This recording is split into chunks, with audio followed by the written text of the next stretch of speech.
All right. We are live from Occupy City Hall in Rockford, Illinois. My name is Leslie Roth. I am a member of the May 30th Alliance. The May 30th Alliance is a direct action organization located in Rockford dedicated to the struggle to end police terrorism, mass incarceration, and racial injustice in Winnebago County. We did a live last night. Man, I got like in the middle of the live, I started feeling a little under the weather, so I had to lay down. So I want to just go back and try to speak on some of the things that I could not adequately speak on last night. So before we get started on those things, I'll do our introduction, and I will say that the May 30th Alliance came out to the City Hall in Rockford, Illinois, on October 3rd and began the occupation after on October 2nd, 2020, Tyrus Jones, an unarmed black man, was gunned down by Rockford Police Department Officer Dominic McNeese. Our occupation continued through the end of November when Officer Dominic McNeese would be found to be justified in his attempted murder of Tyrus Jones and sent back out to work. Our occupation will continue through January 5th, 2021, when Denzel Duvant, another unarmed black man, will be assaulted at the hands of the Rockford Police Department. Denzel Duvant will be assaulted while he was handcuffed. One of the officers that would take place in this merciless beating of Denzel Duvant would be Officer Dominic McNeese. There would be no investigation, no internal investigation, or no reprimand or any type of punishment or consequences for the officers that took place in this assault of Denzel Duvant. Our occupation will continue through April 10th, 2021, when Faustin Guetigo was murdered by Winnebago County Sheriff deputies inside of his home, namely Deputy Joseph Brulard. Our occupation will continue through October 11th, 2021, when Jose Gonzalez Jr. will be shot down in the streets of Rockford, Illinois, by Rockford Police Department Officer Owen McGinnis. Our occupation will continue through April 25th, 2021, when Raymond Jackson would die after a high-speed pursuit took place in the streets of Rockford, Illinois, and the car being chased by the Rockford Police Department would crash into the car that was driven by Raymond Jackson, killing Raymond Jackson and critically injuring children that were in the car with him. And again, for people who may not know, high-speed pursuits are something that have regularly endangered and led to the death and led to the victimization, both physically and psychologically, of hundreds of members of this community. Not the death of hundreds of people, but the people who have been affected by these high-speed pursuits. And so it is also in the policy that they have, it is considered a use of deadly force, or a version of a use of deadly force, to engage in a high-speed pursuit. And so, what's up? And so we want to say justice for Tyrus Jones, justice for Denzel Duvant, justice for Jose Gonzalez Jr., justice for Raymond Jackson, and justice for Faustin Guetigo. We want to particularly make note of each one of these events of police terrorism, mass incarceration, and racial injustice that have taken place while we have been out here, because we must realize that some people will have understanding and empathy for one of the cases, but not all the other four, or for two of the cases, but not the other three, or for three, but not the other two. And it becomes our responsibility and our duty at the point of understanding and empathy that people have for a case to extrapolate out how each action of police terrorism, mass incarceration, and racial injustice directly and indirectly is connected and affects the other acts of police terrorism, mass incarceration, and racial injustice. We cannot advocate for justice for one of these victims without advocating for justice for all of these victims. And also, each of us as community members in Winnebago County, whether we are cognizant of it or not, are all directly and indirectly affected by police terrorism, mass incarceration, and racial injustice. So keep having those conversations out there. So yesterday was 1 year from the date in which Mikey Guzman was ran down by a South Beloit police cruiser Actually, I don't know if cruise is the proper terminology, but it's a South Beloit police car, police officer. Uh, I think that it's important to. We got this B here. My fault. This B been tripping all morning. Uh, I think it's important for us to take note of each time these dates come up.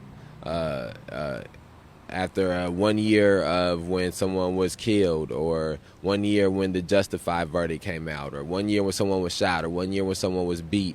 So that way we can start to, instead of people feeling like this is something that does not happen regularly because they don't see it or they're not cognizant of it, if we can start making these dates things that we regularly remind the community of, that we regularly take time to notate, that we, whether it be a Facebook post or a Twitter, a retweet or something of that nature on social media. But again, we have to go further past just social media, but also getting into a place where we can start every year holding events on certain dates and holding vigils on certain dates, and just to get the community into a place where we can become cognizant of just how often these things have happened and how many people have been affected by it. Because a lot of times you do have to just see you have to sort of, Rockford is a big city, it's a small city, big town mentality. And so so many people are connected to all of these things that aren't even, don't even realize how they're connected to them. And so I think that's one of the things that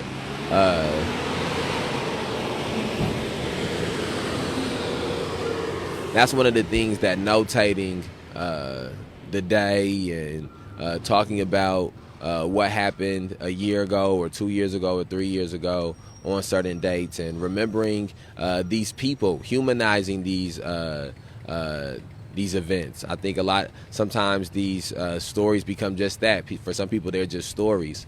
And I think that one of the things that we've tried to do with Say Their Name Square, with putting these pictures up here, putting these names up here, with writing people's names in chalk, with even in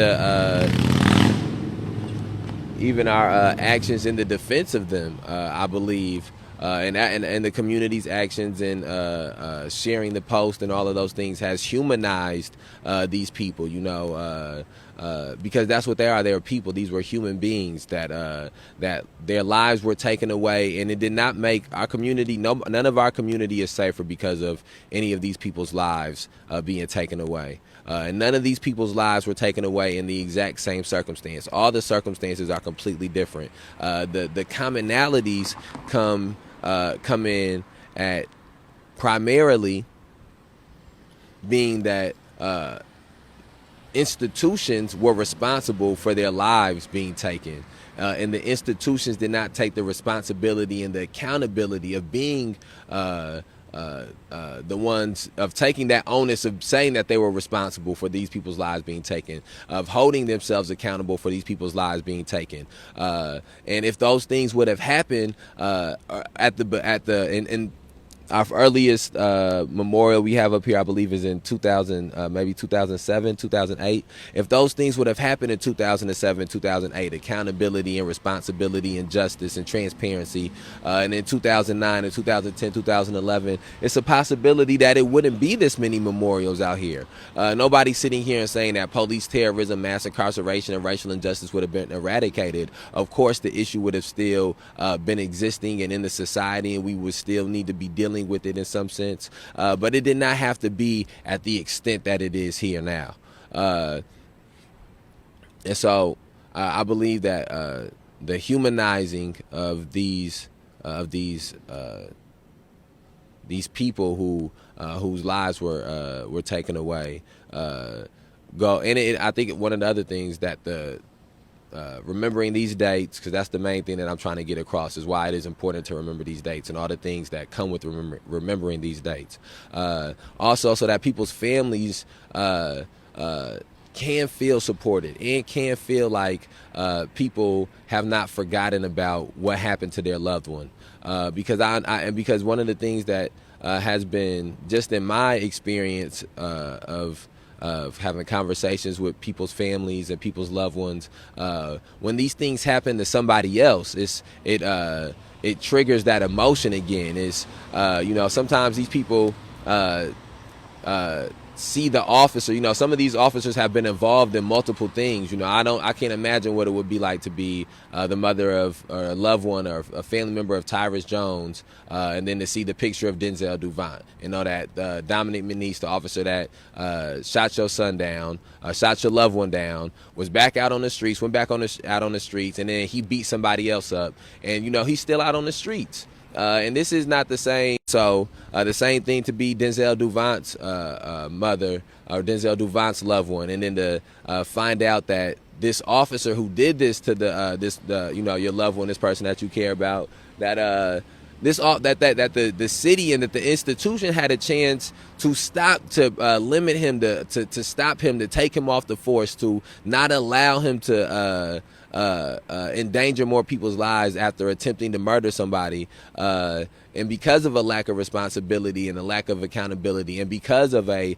effort on behalf of institutions to dehumanize a prior victim of his, this man went right back out on the streets and then victimized your child. And now the same cycle begins again for you, where your loved one or your child or your brother, your sister, or your uncle or your son, whatever it is, you have to watch their whatever worst decision that they've made, or whatever worst thing that they've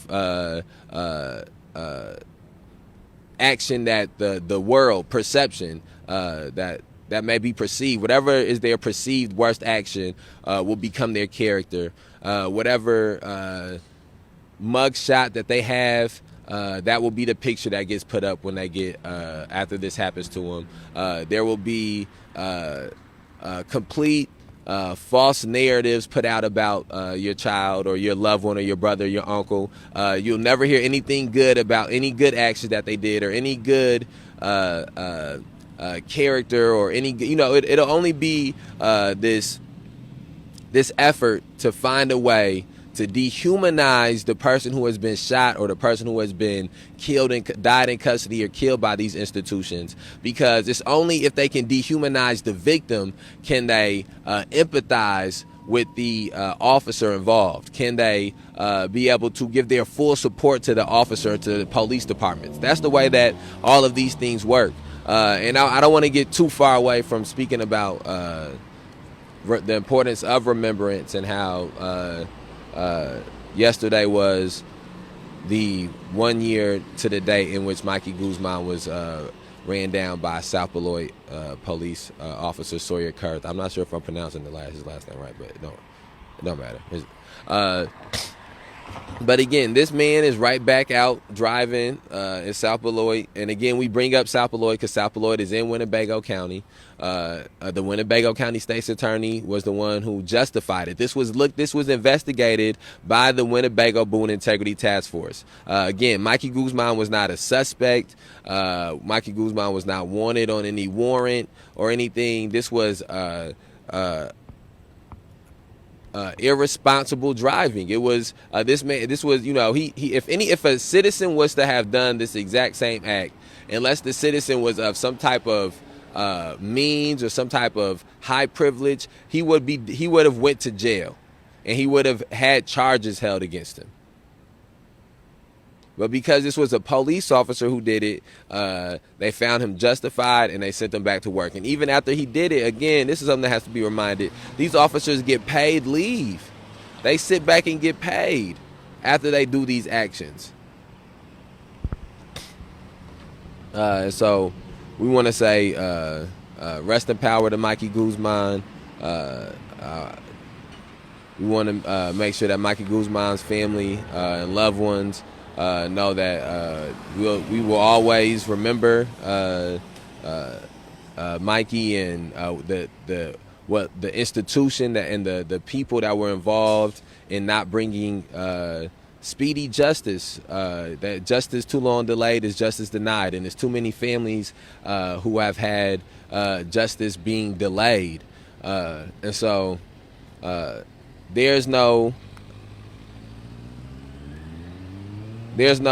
statute of limitations on none of these things, on none of these actions that have happened out here. And that's not to say that justice is somebody being charged for a crime and going to prison for a crime, but it's more to say that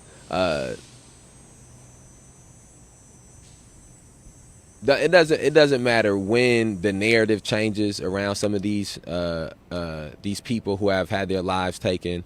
It doesn't matter when the narrative changes around these people's loved ones who have had their voices pushed out and marginalized.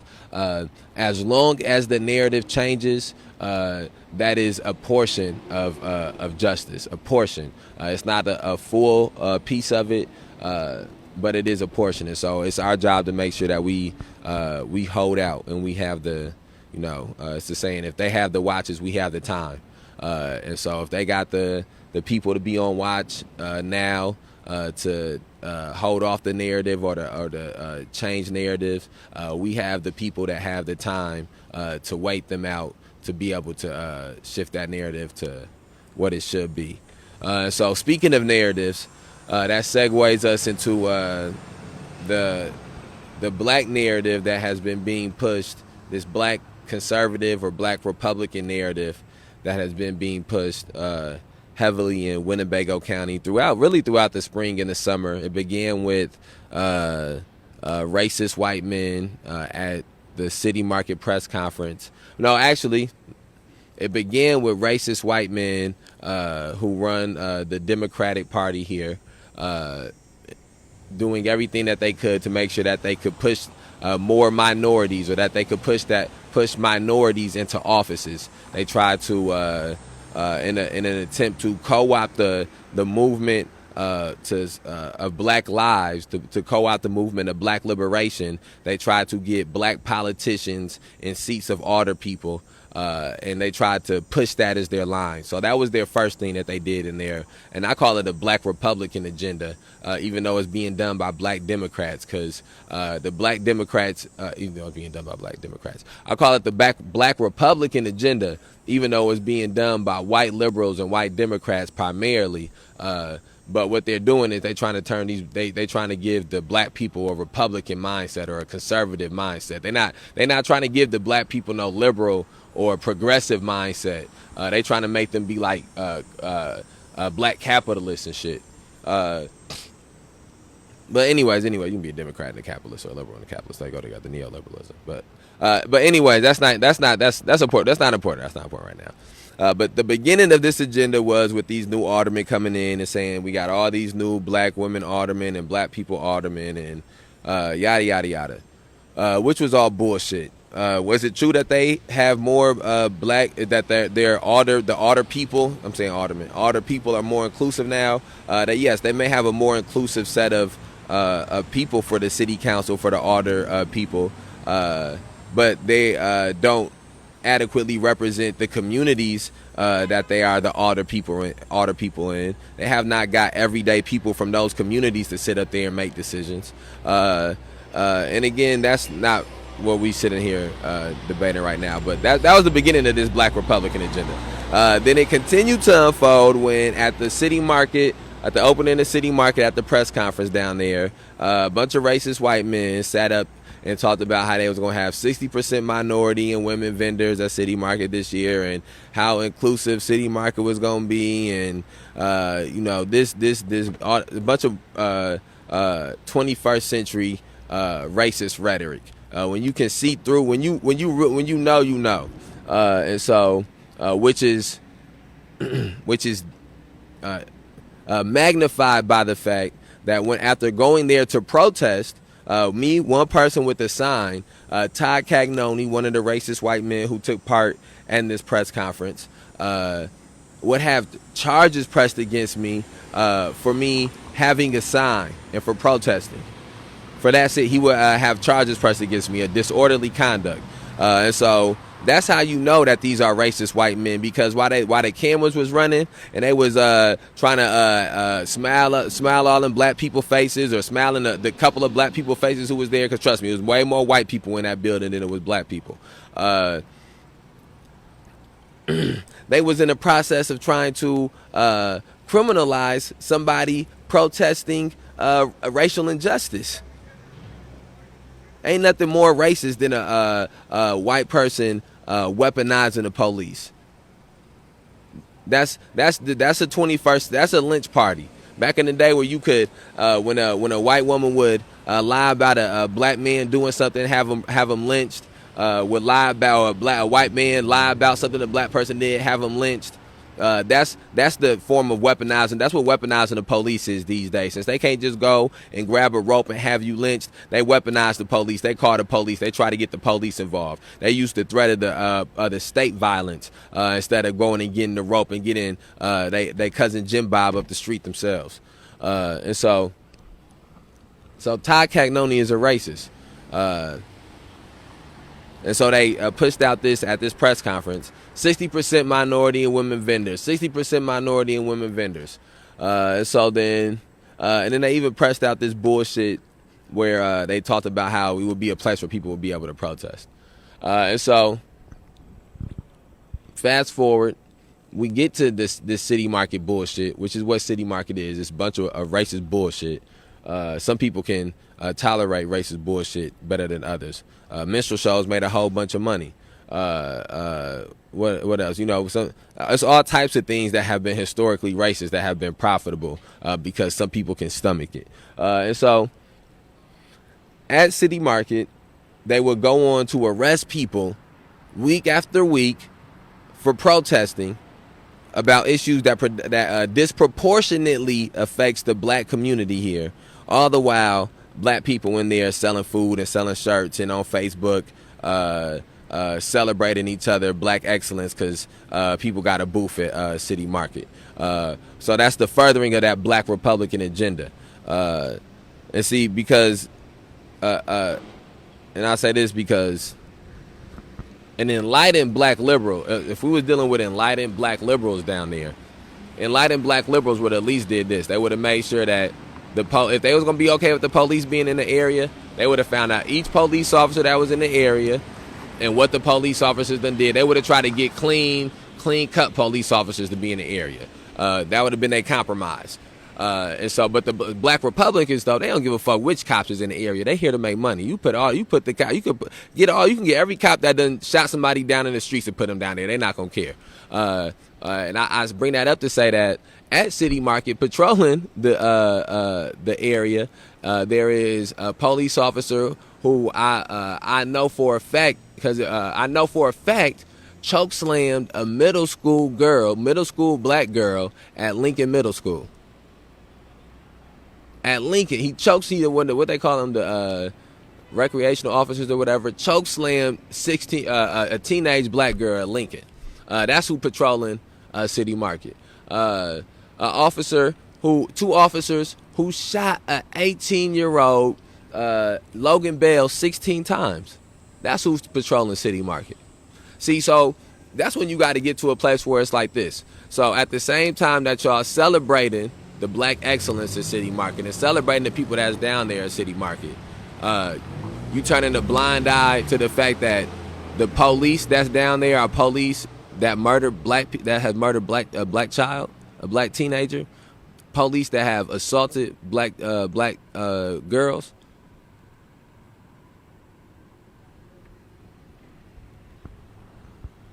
And so, but black Republicans don't give no fuck about none of that.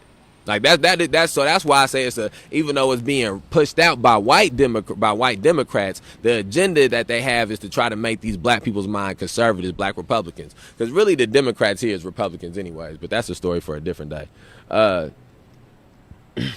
And so this agenda furthered when we got to the 815 day weekend that took place, where this downtown area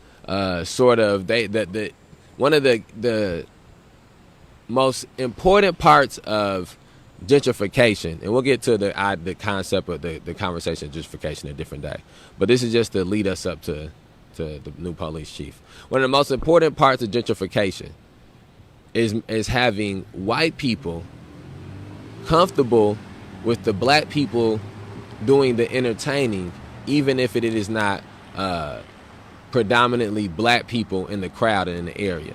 And then this is what I mean by that. There's very few concerts that you're going to go to if it's in like an arena, like a big, in a bigger concert where it's not going to be more white people than it is black people. Most of the time they say not even most of the time, they say when CDs was being sold, if you were selling a bunch of records, it was more white people that was buying your records. All of this goes because it's more white people in America than it is black people. And so I say that to say that when you gentrify an area, you need the white people to be comfortable with the black people being like the help.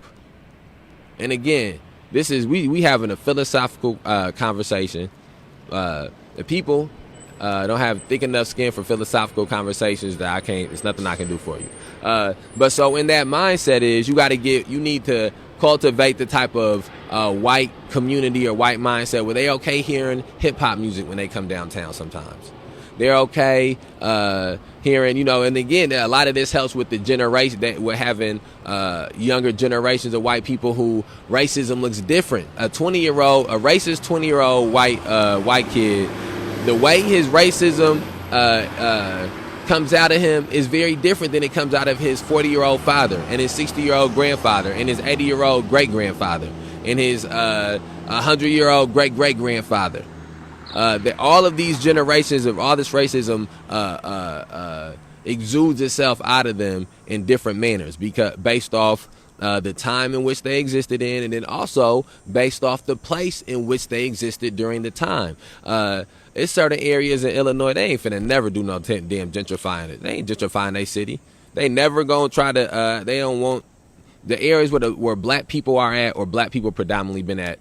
They'd have no interest to reinvest in those areas. They okay with things how they is. Rockford is an attempt to become, neoliberalists run Rockford. So they're in an attempt to try to make as much money as they can. That's why they bring in a casino here. That's why the Blackhawks bought the BMO Center, and that's why they put in all these different shops down here. These, and the murals that's going up. But in the process of doing that, the area that they trying to get to as they push down are areas where there have been black and brown people at. Some of the things that they doing in the efforts to get to this gentrification is stepping over black and brown communities and black and brown people. And so they need to ingratiate themselves with people who would be influencers or leaders in the black and brown community in some way. And then at the same time of doing that, they need to get the white community comfortable with the idea of deeper token integration, get more like the people who live downtown, like the white people that live downtown right now. They have to be comfortable with the fact that the Faust is right up there, and they're gonna have to deal with people. The Mobile up here got a good sale on beer, and so this area is even though the people who go in and out to stores and shop and that live right in this spot is not very diverse. The people who move through the downtown area is very diverse.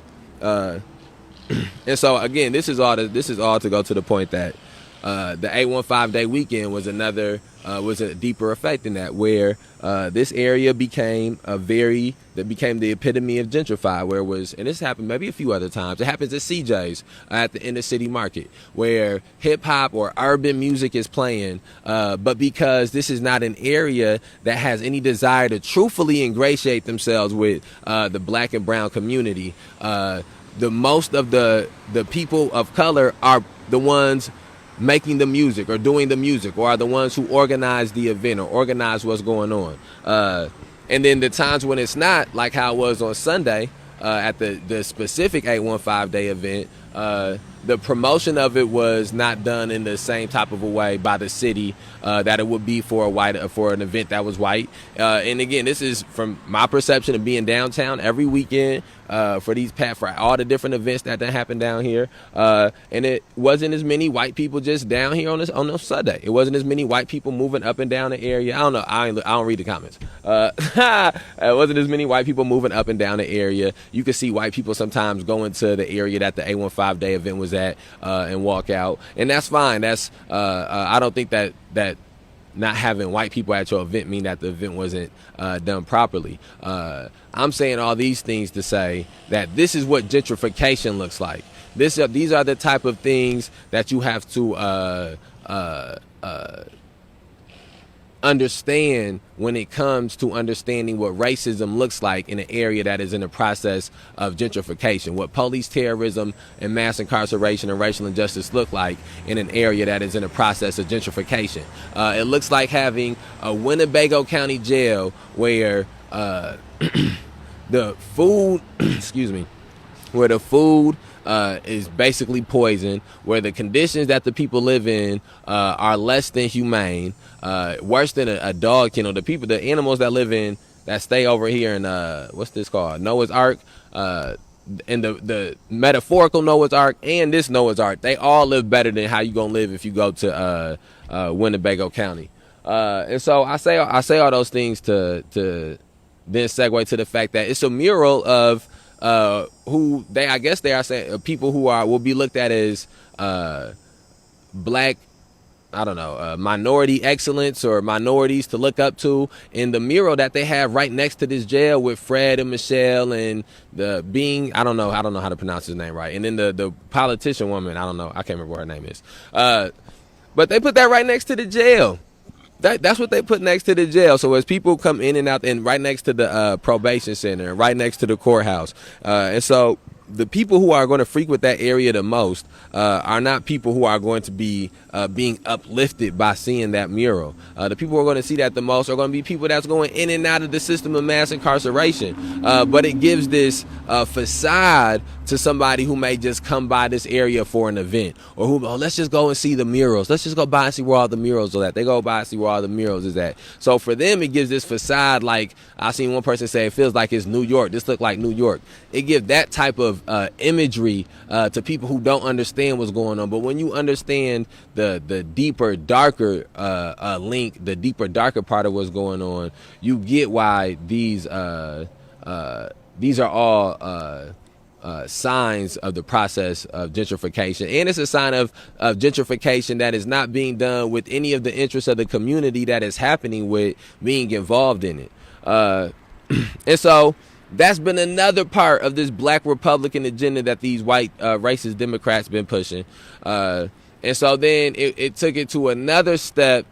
And these pictures that they have with police, that they have these black kids posing with police, that's part of the white racist Democrat black Republican agenda. These racist city workers that they have posting in pictures with the police, that's part of this racist white Democrat black Republican agenda. And so it has now been furthered in the hiring of, or the, I guess, designating of, let me see what this is. Oh, I'm happy you left this comment, Kenny McDoyle, so I can ban you. Oh, block. Oh, right on the live. Blocked your ass on live. Now you got to go make a new account. Racist ass motherfucker. Okay. Hold on one second. I knew whoever it was some bullshit. I knew it was some bullshit. Hold on one second. I can just tell when the comments pop up in that bullshit. That's why I ain't even read it.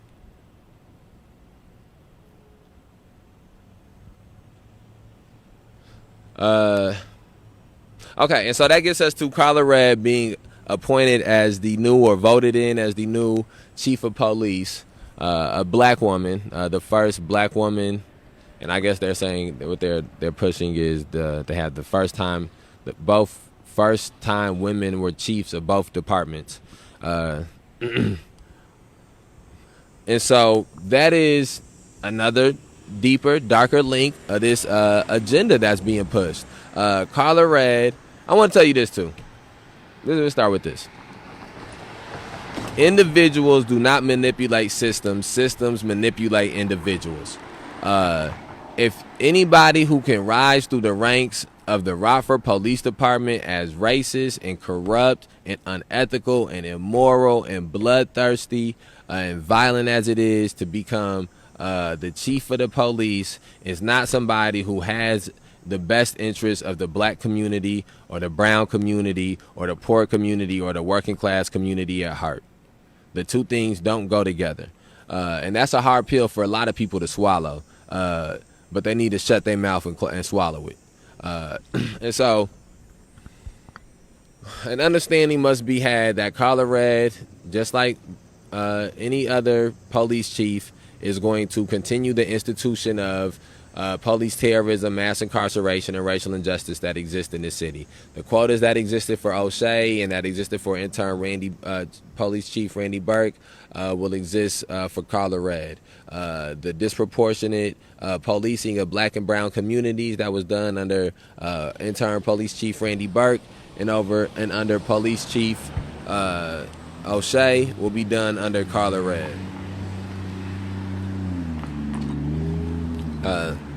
Carla Red was found to be justified after a Winnebago Boone Integrity Task Force investigation into a shooting that her and her husband were involved in. It was like a scene out of Mr. and Mrs. Smith from how I read it. I would encourage people to go and to take time and to read that. Maybe we'll do a live here today or in these next few days where we go through and we read all the different stories and just dissect that for itself. But take that for what you will.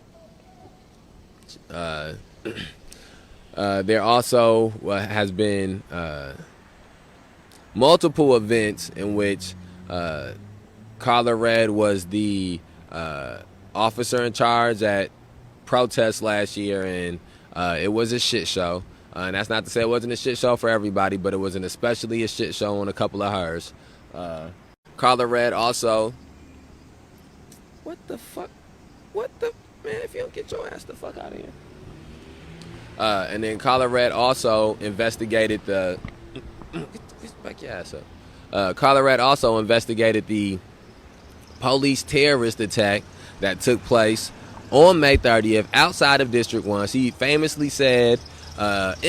said she reviewed over 120 hours of video footage and that not a single police officer did anything that was not 100% within policy of the Rockford Police Department, including but not limited to punching, kicking, pepper spraying, elbowing, kneeing. She uses a couple other superlatives. Verbatim, end quote. That was what she said. Go watch the We Demands. Go watch the videos that's on the May 30th Alliance Facebook and YouTube page. And Carla Red also on video, on camera, infamously choke slammed Ari like she was the Undertaker, and it was a Hell in a Cell match back there on day 3 of the occupation.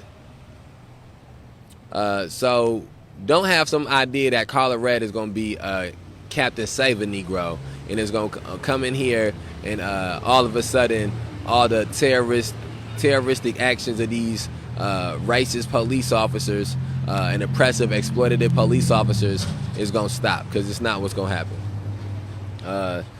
And then I think it's also important for us to notate that the first chance that they get, the first chance that some shit go left in the next, which is gonna happen. And again, a lot of the reason that shit has not hit the fan, so to speak, in this city is because other areas in the greater country, the people don't know about what's going on here. People don't know about these stories. People don't know about the extent of the corruption that exists in these institutions. And that's why it's our job to build platforms in which we can communicate that to people. But if the shit hits the fan while she's the chief of police, they gonna throw her black ass under the bus about as quick as you can say Carla Red. As quick as you can say her name, that's how quick they gonna throw her underneath the bus. The woman fire chiefs too. I hope somebody telling both of them that.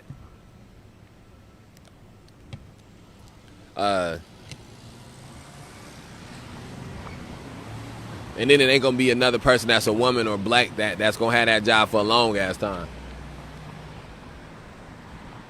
Well, that last part might be conjecture. Okay, I think that was really the main things I wanted to touch on. One of the things that we've done before is like read through newspaper articles and sort of had a dissection, and sort of similar to how we do the Rockford readings, and I think I want to go through and do that for a couple of articles that came out these last couple of weeks. So I'm gonna try to do that periodically throughout the day. Gonna try to get back on track with getting doing these lives daily and trying to do the Rockford reading daily as well. And again, in about, I guess, 2.5 weeks now, we should be looking for the verdict to come out on the Winnebago Boone Integrity Task Force investigation into the shooting of Jose Gonzalez Jr. I'm sure that will be justified, just as every other case that they have ever investigated has been justified. So I think we have to be prepared for that. All right, we're going to end this the way we end the lives. Rest in power to Lil Mike Sago. Rest in power to Shannon Graves. Rest in power to Faustin Goitigo. Rest in power to Joseph McCormick. Rest in power to Eddie Patterson. Rest in power to Mark Barmore. Rest in power to Demetrius Bennett. Rest in power to Kerry Blake. Rest in power to Logan Bell. Rest in power to Geno Washington. Rest in power to Jovan Fresco. And rest in power to Mikey Guzman. Justice for Mikey Guzman. We outside.